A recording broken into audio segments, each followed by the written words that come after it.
Platform पर आप सभी का स्वागत है। हम साइकोलॉजी के विषय के रूप में पढ़ रहे थे मानसिक प्रक्रियाएं, और हमने चिंतन पढ़ लिया है, तर्क को हमने कंप्लीट कर लिया है, और आज जो अंतिम आपके लगता है वो लगता है कल्पना। क्या है? कल्पना। ठीक है, हेडिंग आपकी रहेगी कल्पना। कल्पना, ठीक है, इमेजिनेशन।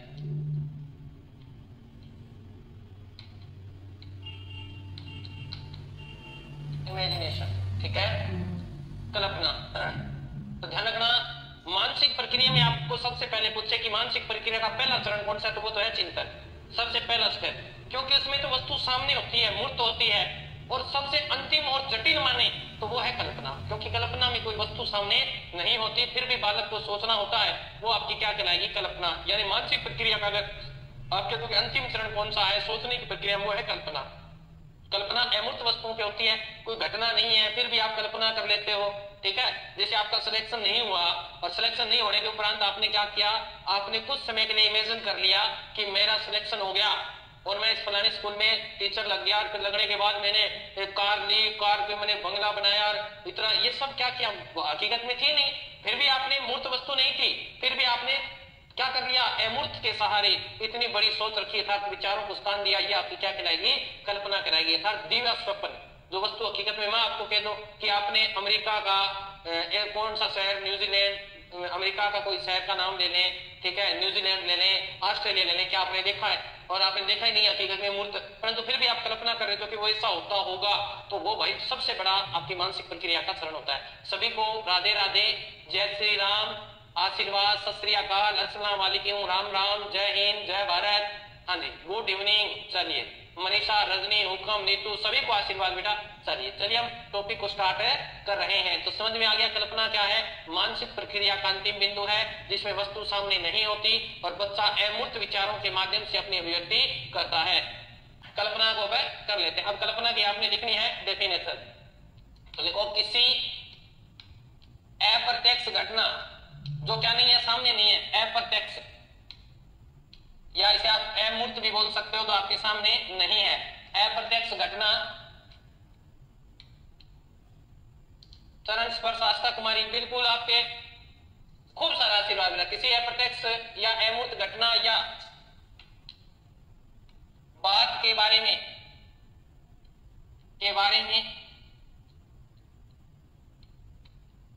चिंतन या सोचना, ठीक है। किसी अप्रत्यक्ष या अमूर्त घटना के या बात के बारे में चिंतन करना। चिंतन तो अलग चीज हो जाएगी, चलो चिंतन टॉपिक आपको करवा दिया। चिंतन की जगह शब्द लिखो विचार। विचार करना कल्पना कहलाती। कल्पना कहलाती। डेफिनेशन को समझ लीजिए, जो चीज मैंने बताई है वो यहाँ पे लिखवाई है। अप्रत्यक्ष का अर्थ होता है जो वस्तु सामने नहीं है, अर्थात क्या हो गई? अमूर्त हो गई, जो घटना हुई नहीं, आपकी शादी नहीं हुई, फिर भी आप कल्पना कर रहे हो मेरे बच्चे हो गए, वो अमेरिका में विदेश में तैयारी करते हैं, एक वैज्ञानिक बन गया, ये एरोप्लेन फाइटर बन गया, ये रोबोट, ठीक है, वो कहता है। ये सब बातें क्या है? इस बात के बारे में विचार करना आपकी क्या है? कल्पना कहलाती है। ओके, ये डेफिनेशन हो गई। अब कुछ विद्वानों की डेफिनेशन भी अपने को पढ़नी पड़ेंगी, ठीक है। तो सबसे पहले हम डेफिनेशन पढ़ने जा रहे हैं किसकी? वुडवर्थ की। आज क्या ही क्यों लिखा जा रहा है? वुडवर्थ की। वुडवर्थ की डेफिनेशन क्या कहते हैं कल्पना के बारे में? कल्पना के बारे में कहते हैं कल्पना मानसिक प्रहसन है। ये छोटी है इसीलिए याद रखना, पूछ सकता है, याद रखेंगे इसे। प्रहसन है। अब इस डेफिनेशन को समझा देता हूं। क्या कहा है? वुडवर्थ ने कहा है कि कल्पना जो है वो मानसिक प्रक्रिया, ये तो मैंने आपको बता ही दिया। मानसिक प्रक्रिया कैसी है? तो प्रहसन का अर्थ होता है हैंडलिंग। क्या होता है बेटा? हैंडलिंग। हैंडलिंग का अर्थ होता है आप मैन्युअली कुछ भी सोच सकते हैं। आप माइंड में एक छवि बना लीजिए, मैन्युअली का अर्थ हैंडलिंग, यानी हाथ से, यानी आप अपने दिमाग से कुछ भी बना सकते हैं, पर तो हकीकत में वैसा कुछ है होता नहीं है। वो आपका क्या है? प्रहसन है। इसको हैंडलिंग लिख लेना आप। प्रहसन शब्द समझ में ना आए तो हैंडलिंग यानी मैन्युअली। ओके, फिर हम नेक्स्ट विद्वान की परिभाषा पढ़ेंगे। रायबर्न की परिभाषा आपको पढ़नी है, रायबर्न। ओके, तो देखो, कल्पना वह शक्ति है, कल्पना वह शक्ति है जिसमें, कल्पना वह शक्ति है जिसमें, ये क्या दिक्कत आ रही है इसमें, कल्पना वह शक्ति है जिसके द्वारा या जिसके द्वारा व्यक्ति नई प्रतिमाओं के माध्यम से, व्यक्ति नई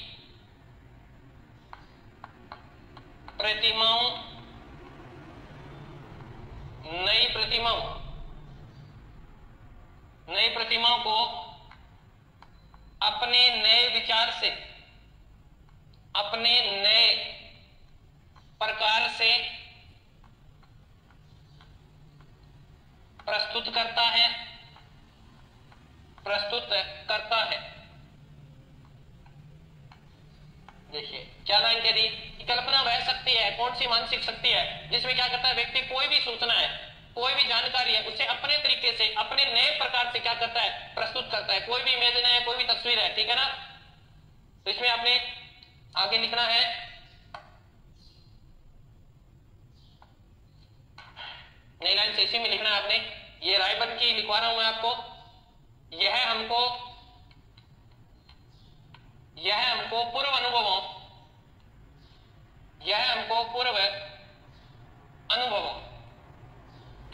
आपके तो पीछे के एक्सपीरियंस है ना, आपके तो पीछे के जितने भी एक्सपीरियंस है उन्हें किसी नई वस्तु के अंदर क्या करेगा, शामिल करेगा। जितना आपको आता है नई वस्तु में शामिल करके एक नई वस्तु बना लेगा जो हकीकत में वैसी होती ही नहीं है। तो यहां आपने लिखना है, यह हमको पूर्व अनुभवों के द्वारा या पूर्व अनुभवों को किसी नई या नए निर्माण, यह क्या, यानी जो कल्पना होती है, यह हमको पूर्व अनुभवों को किसी नए निर्माण करने में सहायता देती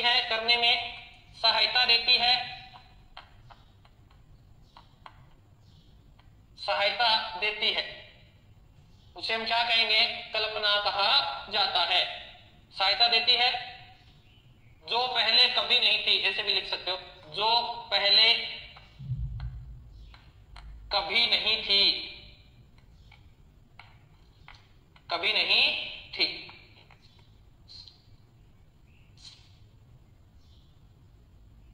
ओके बेटा, समझ में आ गई होगी कल्पना। इतना ही करवाया सुमन, इतना ही करवाया बेटा। चलिए, ये कुछ परिभाषाएं थी, अब अपन इनका वर्गीकरण पढ़ेंगे। क्या पढ़ेंगे? इनका वर्गीकरण पढ़ेंगे भाई। कल्पना कितने प्रकार की हो सकती है, कल्पना का वर्गीकरण,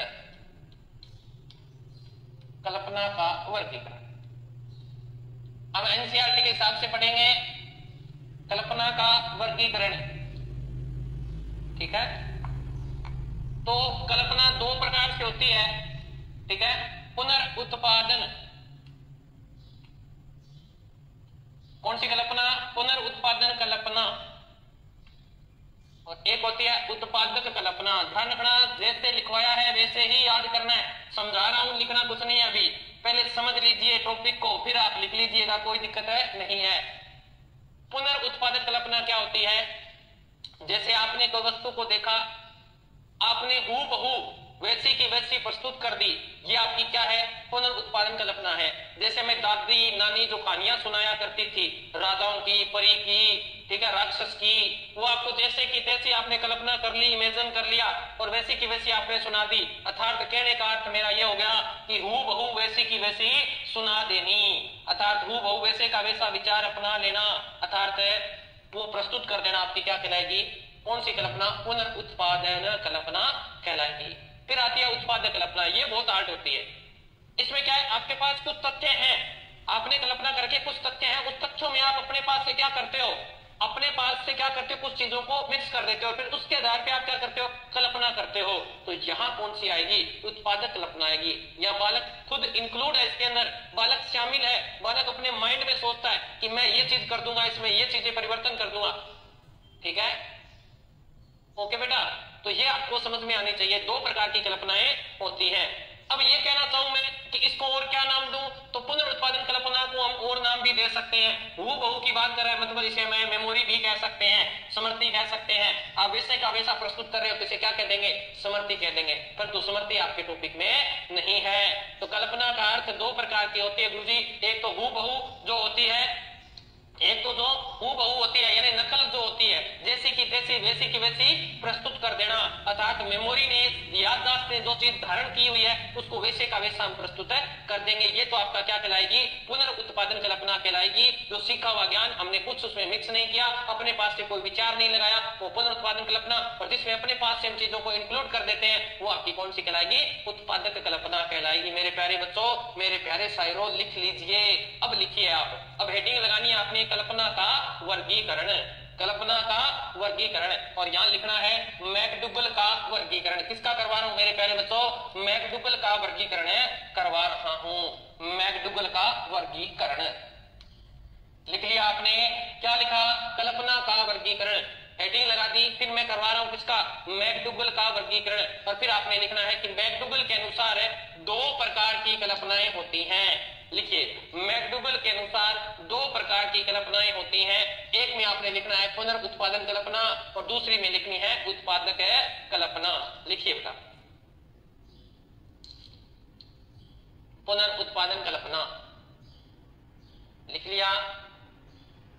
हिंदी में अगर बात करें तो ये ऊ है, ऊ हमेशा इसमें बदल जाता है, तो कई बार आपको ये शब्द भी देखने को मिल जाएगा, आपको वहां ये शब्द भी आपको कई बार देखने को मिल जाएगा, तो टेंशन लेने की आवश्यकता नहीं है। जो चीज हमने लिखी है वही लिख, इसका अर्थ बनेगा पुनरुत्पादन कल्पना। इसको ऐसे भी लिख सकते हो, परंतु ये चीजें आपको यहाँ नहीं लिखनी है, सिर्फ इतना ही लिखना है। मैकडूगल ने कल्पना को दो भागों में बांटा, एक का नाम दिया पुनरुत्पादन कल्पना और दूसरी को दिया उत्पादक कल्पना। लिख लिया, दूसरी को क्या नाम दिया, उत्पादन कल्पना। तो देखिए पहली का हम आंसर है, पहला लिखिए, हेडिंग लगाइए। अब लिखने जा रहे हैं हम पुनरुत्पादन कल्पना, ये लिखिए पुनरुत्पादन कल्पना, ये लो। अब मैं आपको यहाँ लिखवा दूंगा, इसकी डिटेल लिखवा देंगे आपको, ठीक है। क्या लिखवा देंगे, डिटेल। 5 बजे आपकी क्लास खत्म हो जाएगी, 5 बजे से पहले जल्दी जल्दी लिखना है आपको, ये टॉपिक हमें कंप्लीट करना है। चलिए, पुनरुत्पादन कल्पना का अर्थ क्या है देख लेते हैं। तो इसमें आपने लिखना है, इसका दूसरा नाम स्मृति है, मेमोरी है मेरे प्यारे बच्चों। इसका दूसरा नाम स्मृति है। दूसरा नाम क्या है, मेमोरी, स्मृति, याददाश्त, कुछ भी कह सकते हो, स्मृति है। ओके बेटा, स्मृति है, ठीक है ना। इसमें लिखो, इसमें या इस कल्पना में पूर्व अनुभवों यानी आपके पीछे का जो एक्सपीरियंस है, जो चीजें आपने सीखी हैं, उसे क्या बोलते हैं, पूर्व अनुभव बोलते हैं। पूर्व अनुभव प्रतिमाओं के रूप में, पूर्व अनुभव लिख दिया गया, पूर्व अनुभव है प्रतिमाओं के रूप में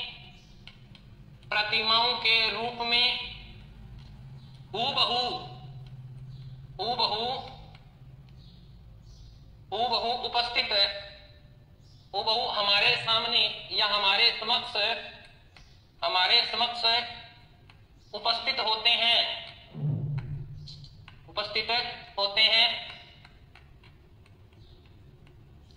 जो बिना संशोधन के प्रस्तुत कर दिए जाते हैं, जो बिना संशोधन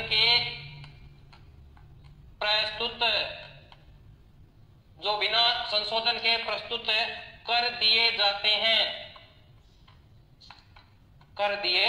हैं, उसे कौन सी कल्पना कहते हैं प्यारे बच्चों, उसे पुनरुत्पादन कल्पना कहते हैं। लिख लिया मेरे प्यारे बच्चे, लिखिए।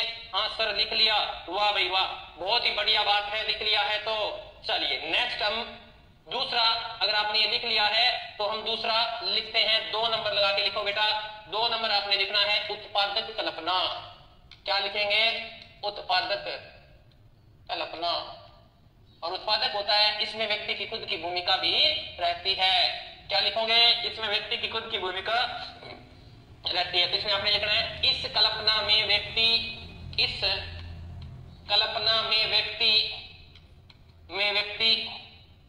पूर्व पूर्व अनुभवों में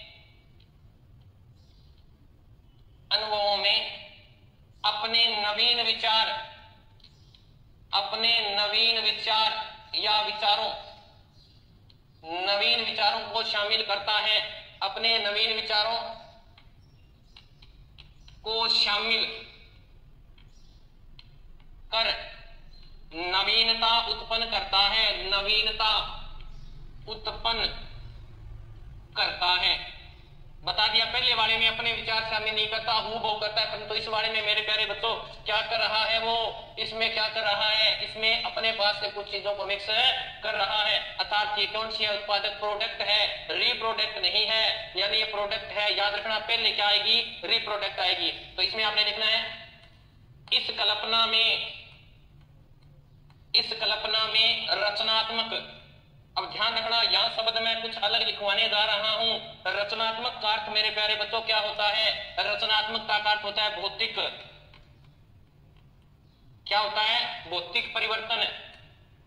अब गुड्डी भौतिक परिवर्तन क्या होता है, तो देखो जैसे नहरें बनाना, नहरें, बांध, मकान बनाना,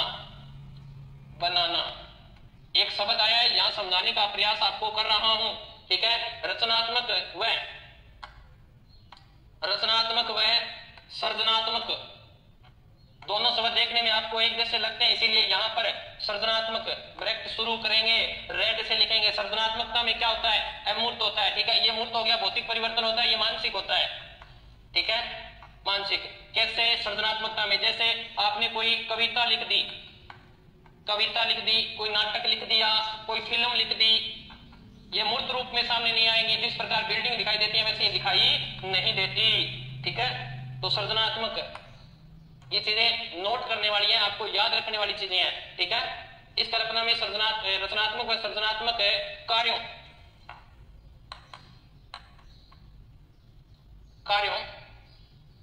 को महत्व दिया जाता है, ओके बेटा, समझ गए होंगे आप। ये दोनों शब्द अलग अलग हैं, दोनों को समझा दिया है। इसमें तो भौतिक परिवर्तन होते हैं, जैसे आपने बिल्डिंग बनाई, आपके सामने बिल्डिंग दिखाई देगी, भौतिक होगी, ठीक है। परंतु आपने सृजनात्मकता मानसिक प्रक्रिया, जैसे आपने कविता लिख दी, कोई नाटक लिख दिया, कहानी लिख दी, उपन्यास लिख दिया, किसी प्रकार की रचना, वो सृजनात्मकता कहलाती है। रचना का मतलब भौतिक वस्तु। दोनों शब्द एक जैसे दिखाई देते हैं, परंतु दोनों में फर्क है। इसीलिए आपके सामने उदाहरण दे दिए कि कल आप पढ़ो तो दिक्कत न आए। समझ में आ गया। तो ये दोनों ही क्या होती है, रचनात्मक भी कल्पना होती है, सृजनात्मक कल्पना भी होती है। कल्पना ही क्या करते, कविता कैसे लिखी जाती है, सृजनात्मक कल्पना से लिखी जाती है। तो ऑप्शन आपको दे देगा कि कविता किस प्रकार की कल्पना है, सृजनात्मक है, रचनात्मक है, मौलिक है। तो आपको उत्तर क्या देना पड़ेगा, सृजनात्मक कल्पना है गुरुजी, ठीक है। कोई बांध बना रहे हैं, मकान बना रहे हैं, ठीक है, कोई बिल्डिंग बन रही है, भवन, आपको कोई भी उदाहरण देके पूछ सकता है जो आपको मूर्त रूप में आपको सामने दिखाई देता। तो पूछ रहे किस प्रकार की कल्पना, तो ध्यान रखना वो रचनात्मक कल्पना होती है। वो क्या होती है, रचनात्मक कल्पना होती है। मेरे प्यारे बच्चों, आपको मैंने रचनावाद करवाया था पीछे, आपको याद होगा, तो वो सेम का सेम प्रोसेस यहाँ है। लिख लिया आपने, बताइए भाई। अगर आपने लिख लिया है तो फिर हम आगे चलते हैं। बताइए, कमेंट करके मुझे बताइए, क्या आपने इस टॉपिक को उतार लिया है जहां तक मैंने करवाया है। बताओ भाई, बताओ,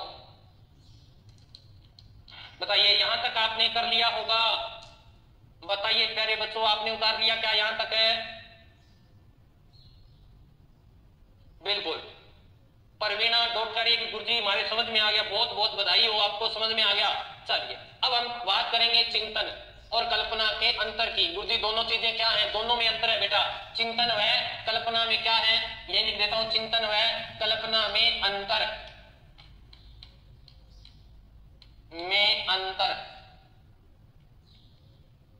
ठीक है बेटा। कल्पना और चिंतन में अंतर, तो सबसे पहला अंतर तो ये हो गया, चिंतन जो होता है मानसिक प्रक्रिया का कौन सा पहलू है, प्रथम पहलू है, और कल्पना है वो क्या है, अंतिम पहलू है, ठीक है। किसी भी समस्या आते ही सबसे पहले चिंतन किया जाता है, फिर उसका इमेजिन किया जाता है, तो अंतिम होता है। चिंतन एक मूर्त प्रक्रिया, सामने आएगी तो होगी। कल्पना एक अमूर्त प्रक्रिया है, जो सामने नहीं होती, घटना नहीं होती। बिल्कुल बिल्कुल, सभी को आ गया समझे, मुझे पता है मेरे प्यारे बच्चे बहुत तेज हैं। तो ध्यान रखेंगे, हम एक नंबर लगा के लिखेंगे कि चिंतन में तर्क प्रधान होता है। चिंतन में तर्क की प्रधानता होती है, तर्क की प्रधानता होती है।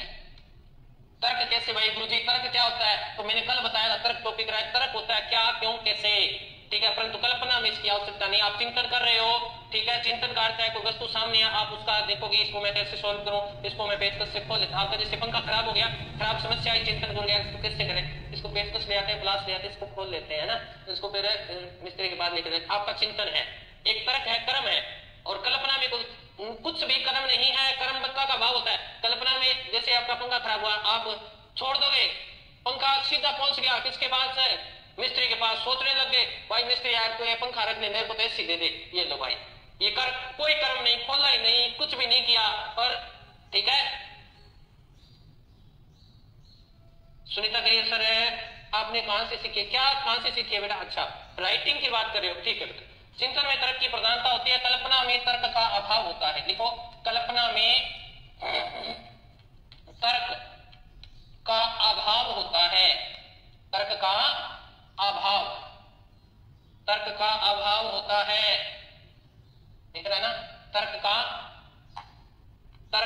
अभाव, तर्क का अभाव होता है। 2 नंबर लगा के लिखना है, चिंतन में तर्क की कर्मबद्धता पाई जाती है, चिंतन में तर्क की कर्मबद्धता पाई जाती है, पाई जाती है। यानी कोई काम होगा सीरीज वाइज होगा, ठीक है ना। परंतु कल्पना में कर्मबद्धता का कर्म है, सॉरी यहां आएगा नहीं है, कल्पना में कर्मबद्धता का अभाव पाया जाता है, अभाव पाया जाता है। कैसे गुरुजी, कैसे पाया जाता है? आप बैठे बैठे अमेरिका पहुंच जाते हो, आप कभी हेलीकॉप्टर लिया नहीं, आपने कोई वीजा बनवाया, कोई और कुछ नहीं किया। सर आप ज्यादा उदाहरण है इलेक्ट्रॉनिक्स के ही देते हो, तो बेटा जो वस्तु सामने होती है वही होती है। अब हम पढ़ा रहे हैं स्टूडियो के अंदर, मेरे सामने सारा क्या है, इलेक्ट्रॉनिक मामला ही तो है, तो फिर उसी का उदाहरण दिया जाता है, तो सामने होता है उसी का उदाहरण है दे दिया जाता है। नंबर 3, चिंतन में भूल और प्रयत्न, भूल और प्रयत्न की क्रिया होती है। आप भूल जाते हो, वापिस चले आते हो, चिंतन करते हो तब। परंतु कल्पना में कुछ भूल गए तो वापिस कभी नहीं आओगे, कल्पना में तो और कुछ सोच लोगे, ठीक है ना। कल्पना में तो इसकी जरूरत ही नहीं पड़ती, ठीक है। परंतु कल्पना में भूल व प्रयत्न का क्या होता है? भूल व प्रयत्न का अभाव होता है, अभाव होता है। ये लीजिए, ओके चलिए नेक्स्ट, साथ साथ उतार लिया करो भाई, ठीक है। नेक्स्ट 5 नंबर हो गया क्या? जो भी है आप नंबर लगाते जाना। चिंतन का संबंध वास्तविकता से होता है, वास्तविकता, चिंतन का संबंध वास्तविकता से होता है।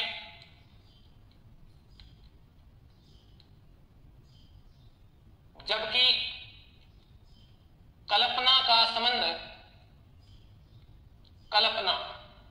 जबकि कल्पना का संबंध वास्तविकता तथा, वास्तविकता को मैं यहां लिख सकता हूं यथार्थवादी, क्या लिख सकता हूं? यथार्थवादी। वास्तविकता तथा मिथ्या से हो सकता है, यानी दोनों से हो सकता है, हकीकत से भी हो सकता है और हकीकत से परे भी हो सकता है, तो दोनों से हो सकता है, ठीक है। कविता के लिए कोर्स कंप्लीट कैसे हुआ? तो आपको रिकॉर्डेड मिलेंगी बेटा। अब आप थोड़े लेट हो गए तो क्या करें? हो भी सकता है वास्तविकता तथा मिथ्या से हो सकता है, या नहीं भी हो सकता, ठीक है। दोनों चीजें लिख लिया करो, आपको रिकॉर्डेड मिल जाएगी बेटा। नंबर नेक्स्ट जो भी आपको, चिंतन एक लक्ष्य निर्देशित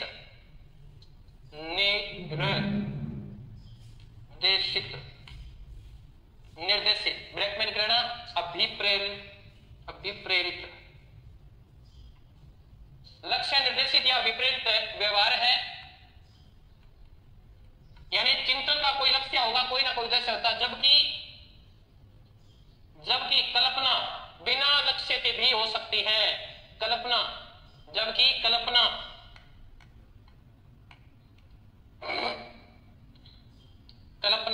कल्पना करते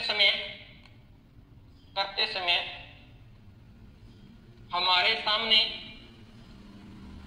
हमारे सामने कोई खास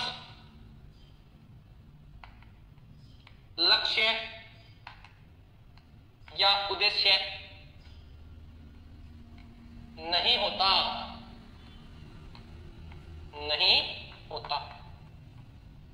ओके बेटा, लिख लिया आपने? ये दोनों में भेद है। और थोड़ा सा एक लाइन और लिखवा देता हूं, यहां लिख लो। चिंतन मानसिक प्रक्रिया का प्रथम चरण है, जबकि कल्पना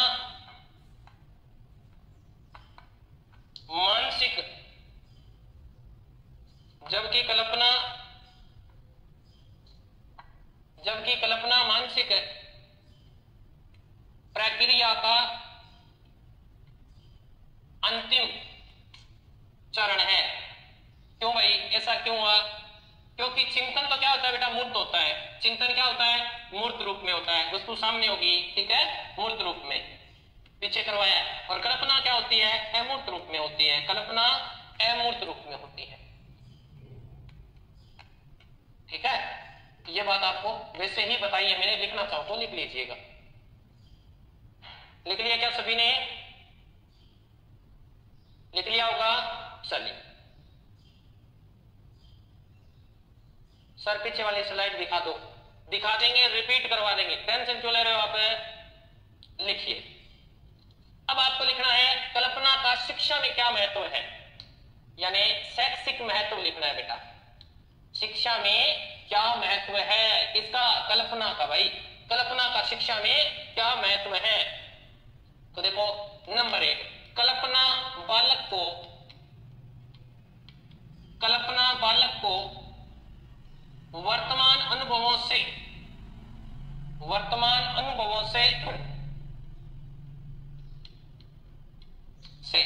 बाहर जाकर सोचने की क्षमता प्रदान करती है। यानी बालक एक जगह बंदा नहीं रह सकता, क्षमता प्रदान करती है। बालक का माइंड खुलता है कल्पना करने से, प्रदान करती है। समझ में आई बात है? बालक को एक चीज नहीं सोचनी, बालक फिर उस चीज से बाहर जाकर सोचता है, तो उसका माइंड क्या होता है? डेवलप होता है। जो चीज उसने देखी नहीं उसके बारे में भी कल्पना कर सकता है। लो भाई देखो, सर पीछे वाला वापस दिखा दो। ये लो बेटा, ये लीजिए। ओके, लिख लो। जब लिख लो तब मुझे बता देना भाई। पूजा ने कहा लिख लिया जी, मनीषा कह रही है लिख लिया, सबनम बानो कह रही है नहीं लिखा। कोई बात नहीं, लिख लो बेटा, आराम से लिख लीजिए।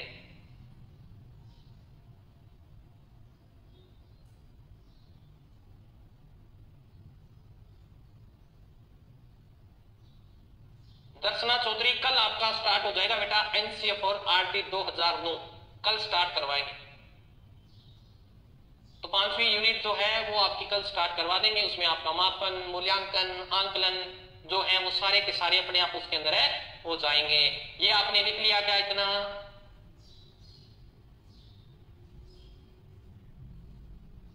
ठीक है भाई, लिख लिया सभी ने? निकाल देना। लिख लिया गुरुजी, मनीषा करिए, दयानंद शर्मा कहते लिख लिया।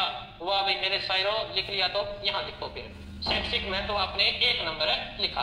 2 नंबर में देखते हैं। 2 नंबर, कल्पना जो होती है ना वो अचेतन मन में होती है। कल्पना अचेतन मन में, अचेतन मन अर्थात कौन सी प्रवृत्ति है मेरे प्यारे बच्चों? इड। कौन सी प्रवृत्ति है? इड। कल्पना अचेतन मन में दमित इच्छाओं, दमित इच्छाओं को पूरा करने का साधन है। ठीक है ना? इच्छाओं को पूर्ण करने की क्षमता प्रदान करती है, क्षमता प्रदान करती है। आपके अचेतन मन जो आपकी पूर्ति इच्छा होती है वो पूरी नहीं होती तो कहां चली जाती है मेरे प्यारे बच्चों? वो अचेतन मन में चली जाती है। और अचेतन मन होता है वो इच्छाओं की जननी होता है, जिसे इड प्रवृत्ति बोलते हैं। अब जब समय मिलेगा तो हम कल्पना के माध्यम से तो हम कर नहीं सकते। जैसे हमारा नौकरी में सिलेक्शन नहीं हुआ तो नहीं हुआ भाई, कोई बात नहीं, परंतु कुछ समय के लिए इमेजिन कर लेते हैं कि हमारा नौकरी में सिलेक्शन हो गया, वो दमित इच्छा क्या हुई, बाहर आई, तो वो कल्पना के माध्यम से पूरी की जा सकती है। समझ में आ गया होगा आपको? चलिए आगे तो बहुत ही बढ़िया बात है, लिखते जाए साथ साथ। नंबर नेक्स्ट, नंबर 3 और क्या होता है गुरुजी? तो कल्पना बालकों में, कल्पना से बालकों में रचनात्मक, अभी करवा के आए ऊपर, रचनात्मक है व सृजनात्मक, रचनात्मक व सृजनात्मकता। कल्पना बालकों में, कल्पना से बालकों में रचनात्मक व सृजनात्मकता, कल्पना बालकों में रचनात्मक व सृजनात्मक शक्ति, शक्ति विकसित करती है, विकसित करती है। ओके, विकसित करती है। ओके, करवा दी कोई बात नहीं, हम तो अपने करवाएंगे बेटा, पूरा करवाएंगे आपको। कल्पना, कल्पना ज्ञान प्राप्ति में, ज्ञान प्राप्ति में, कल्पना ज्ञान प्राप्ति में बालक को प्रोत्साहित करती है, पॉजिटिव रखती है। ठीक है, प्रोत्साहित करती है, प्रोत्साहित करती है। नंबर 5, नंबर 5 में आपने लिखना है कल्पना से, कल्पना से बालक में, बालक में विचारात्मक, विचारात्मकता, साथ साथ में लिख रहे हो नहीं लिख रहे हो भाई, आपका पता नहीं है। ठीक है, विचारात्मकता, सौंदर्यात्मकता,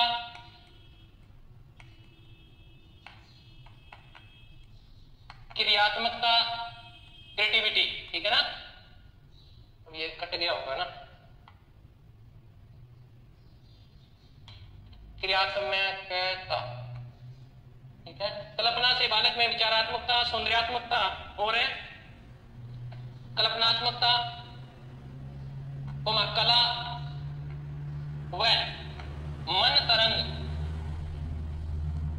का विकास होता है। यानी बालक सोचेगा, सोचेगा तो विचार आएंगे, विचार आएंगे तो सौंदर्यात्मकता आएगी, उसमें वो क्रिया करेगा, क्रिएटिविटी करेगा, कुछ ना कुछ, तो उसका क्या होता है? विकास है, होता है, विकास है, होता है। ठीक है, नेक्स्ट है जो भी कितना 4 हो गया, 5, 6 नंबर आपने लिखना है। 6 नंबर में लिखेंगे कल्पना बालक के, कल्पना बालक के सामने उच्च, श्रेष्ठ, आदर्श, यानी बालक के सामने हमेशा कैसे मॉडल प्रस्तुत करें? आदर्श मॉडल, ताकि बालक इमेजिन भी करे ना तो वैसा बने। जैसे हमने प्रस्तुत किया मदर टेरेसा को, तो बालक क्या करे? मदर टेरेसा बनना चाहे कि मैं इसके जैसा बनूं। गांधी जी को प्रस्तुत कर दो, गांधी जी, भगत सिंह को प्रस्तुत कर दो, ऐसा थोड़ी है वो गुंडा भी ने प्रस्तुत कर दो, वो बहुत बढ़िया है, वो बालक फिर विजुअल इमेजिन करे। वो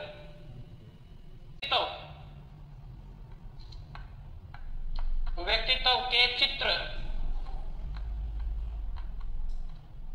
कल्पना बालक के सामने उच्च,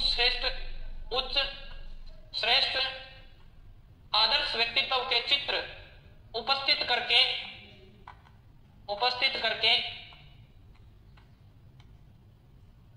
करके उनके चरित्र को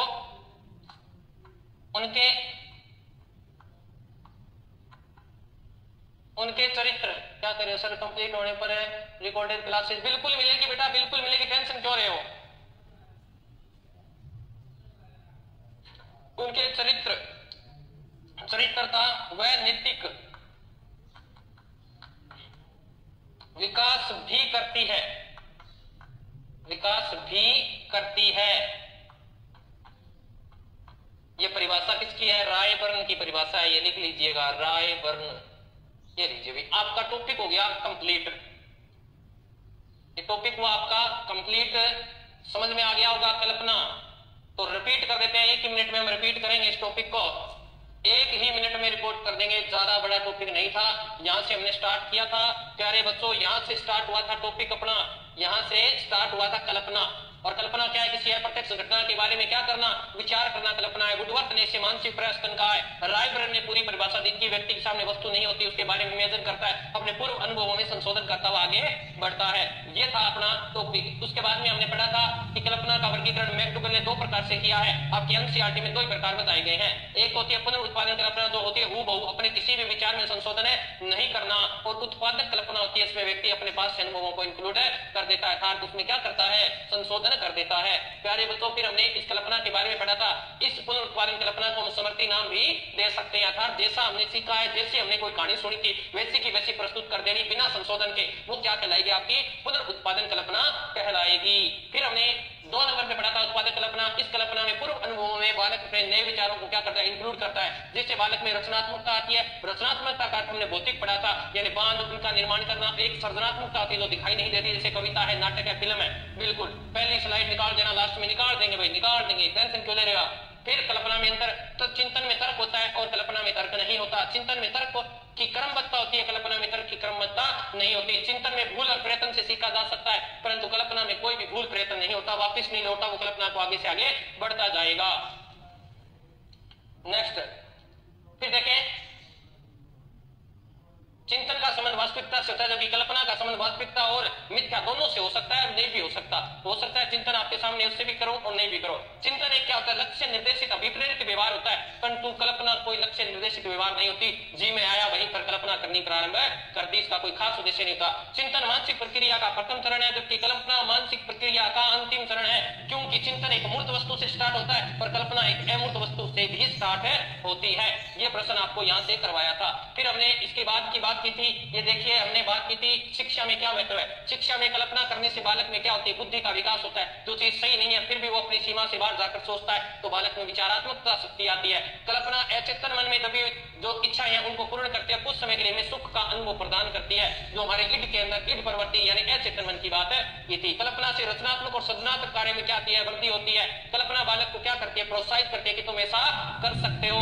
फिर कल्पना से हमने पढ़ा था विचारात्मक, सौंदर्यात्मक, क्रियात्मक, कला, ये क्या था, यानी मन सहन का विकास क्या होता है। और लास्ट में एक परिभाषा पढ़ी थी, कल्पना बालक के सामने उच्च श्रेष्ठ आदर्श व्यक्तित्व के चित्र उपस्थित करके उनमें चरित्रता और नैतिकता विकास भी करती है। ये परिभाषा किसकी थी, रायबर्न की परिभाषा थी। अब आप कह रहे हो जी पहला पेज निकाल दो, ये लो बेटा पहला पेज हमने निकाल दिया है। आज के लिए इतना ही, मिलते हैं कल तक, तब तक स्वस्थ रहें, मस्त रहें। जय राजस्थान, जय भारत।